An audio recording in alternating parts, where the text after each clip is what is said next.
By the way mimi nimekukufia unakaa poa. Wakati wanaume wengine wana face compound zao na ukuta wewe unakuja hapa kuface na ndevu kuniambia umenikufia. Fufuka kijana, fufuka. Si kwani mimi sina ubasi nini tu at least nimekwambia nini. Kwanza unakaa hata una do.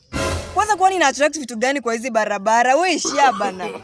Wewe nisaidie hata namba. Something will kill a man. Mimi sitoki mpaka ni achieve ile kitu nataka. Mbali nanga. Sasa mrembo. Poa. Unakaa poa. Asante, inakuwa hivi. Naitwa Balex. Naitwa Grace. Unaweza nisaidia namba yako at least naweza chat. Unajua mimi niko single hivi. Sawa, ina shida. Uko na mtu ama anakuwa single, hata usiendelee. Uko single? Na unakaa poa. Asante. Unaweza taka mtu unakaa kufiti hivi ama? Uko handsome. Tunakaa kufiti. Sawa. Nitakutext hivyo tuongee mingi.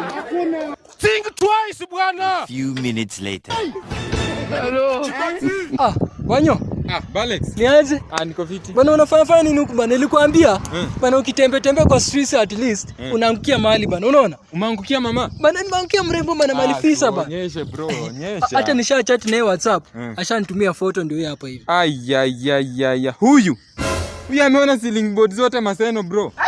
Huyu dema amekuwa nyawita, amekuwa mabungo. Hata saa hii nimekutana na yeye ati anaenda Ebusakam. My lord. Bro fanya aje? Anza kumeza ARVs mapema. Alikuwa Maseno confession bro. Mimi sijapita naye. Amemaliza watu bro. Anza kumeza ARVs mapema. Sijagonga hii. Hujagonga? Basi endelea tu kunyonga venye ulikuwa unanyonga.